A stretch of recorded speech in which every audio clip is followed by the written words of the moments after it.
కేవలం ఒకే ఒక ఎమ్మెల్యే ఎవరంటే మన షాజహాన్ బాషా గారు. ఆయన ఎనామినేషన్ గా ఇప్పుడు కూడా గెలవాలని మనస్ఫూర్తిగా మేము కోరుకుంటున్నాం. పోటీ అనేది ఉండదు, ఎప్పుడు ప్రజల్లో ఉంటే పోటీ అనేది ఉండదు. నేను మన ప్రైవేట్ స్కూల్ యాజమాన్యం అందరూ ఇచ్చేశారు. మీ అందరికీ పేరు పేరు ధన్యవాదాలు.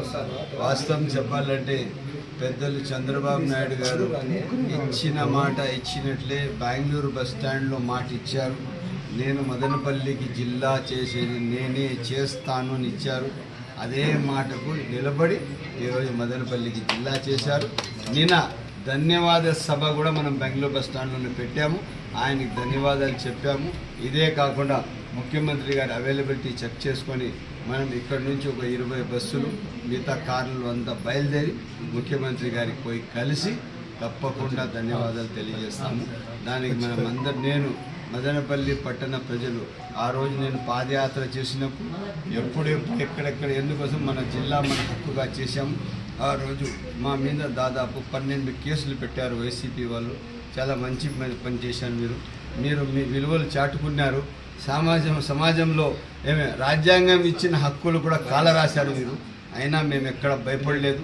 ఈరోజు ప్రభుత్వంలో వచ్చిన రోజు నుంచి ఈ రోజు వరకు కూడా జిల్లా అనౌన్స్ చేసేట వరకు నిత్యం ఏ ప్లాట్ఫామ్లో నాకు సందర్భం కలిగితే ఆ ప్లాట్ఫామ్లో మదనపల్లి జిల్లా కోసం నేను మాట్లాడాను. అసెంబ్లీలో కానీ వేరే ఇష్యూస్లో కానీ అన్నిట్లో కూడా నేను మదనపల్లి జిల్లా కోసం నేను మరవలేదు. జిల్లా నా జన్మ హక్కుగా తీసుకొని తప్పకుండా, ఎందుకంటే 1911లో మదనపల్లి జిల్లా డిజర్వింగ్ ఉంది.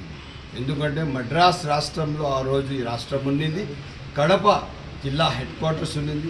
సెకండ్ జిల్లా ఎక్కడన్నా అనౌన్స్ చేయాలంటే అప్పటికే 1860లోనే మదనపల్లి రెవెన్యూ డివిజన్గా, ఏషియాలో అతిపెద్ద రెవెన్యూ డివిజన్గా మదనపల్లి ఉండింది. జిల్లా స్థాయి కూడా పూర్తి అర్హతలు మదనపల్లికి ఉన్నాయి. నాయకత్వ లోపం వలన ఆ రోజు ఇక్కడ మనకు జిల్లా రాలేదు.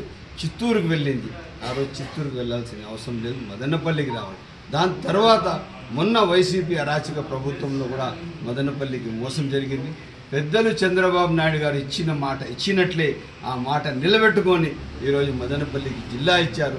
నేను మదనపల్లి, పొంగునూరు, అదేవిధంగా మన తంబాళ్లపల్లి, అదేవిధంగా పీలేరు కిషోర్ అన్న కూడా నాతో సమానంగా ఎప్పుడు ఎక్కడ ఏ సందర్భం వస్తే కూడా కిషోర్ అన్న బాధ్యతగా జిల్లా కోసం పోరాడారు. నిజంగా నేను ఆయనకి ప్రత్యేక ధన్యవాదాలు తెలుపాలి. ఇది కాకుండా మనమందరం కలిసి జిల్లా సాధించాము. దీనికి ఇంకా మెరుగైన పద్ధతిలో మదనపల్లికి కాపాడుకుంటూ, మదనపల్లి విలువలు చాటుతూ, మన ఐక్యత చాటుతూ మనం ముందుకు నడవాలా.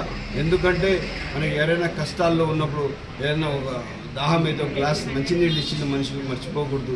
ఈరోజు అలాగే పెద్దలు చంద్రబాబు నాయుడు గారు నేను అన్ని విధాలుగా దీనికి జిల్లా తీసుకొని వచ్చాం. దీనికి మనం అందరము ఐక్యంగా ఉండి మన అభివృద్ధికి ముందు వెళ్ళేటట్టుగా చూడాలని చెప్పి ప్రతి రాజకీయ నాయకులు వాగ్దానాలు చేస్తారంటే మన ముఖ్యమంత్రి కానీ నారా లోకేష్ కానీ వాగ్దానం చేయరు. కానీ మేము అంత ఇది కావాలా ఇస్తారు కదా, రాజకీయాల్లో ఎలక్షన్లలో వాగ్దానాలు ఇస్తారు. కానీ ఆ వాగ్దానాన్ని నిలబెట్టుకొని దానికోసం పోరాడిన మన ఎమ్మెల్యే గారికి చాలా కృతజ్ఞతలు. ఇప్పుడు జిల్లా అంటే మదనపల్లి జిల్లా అంటే ఈ మెడ్రాస్ అంటే ఏది జ్ఞాపకం వస్తుంది మనకు? బంగాళాఖాతం జ్ఞాపకం వస్తుంది. అదే హైదరాబాద్ అంటే చార్మినార్ జ్ఞాపకం వస్తుంది. ఈ రోజు నుంచి మనకు జిల్లా అంటేనే లోకేష్ జ్ఞాపకం రావాలా ఎప్పటికీ.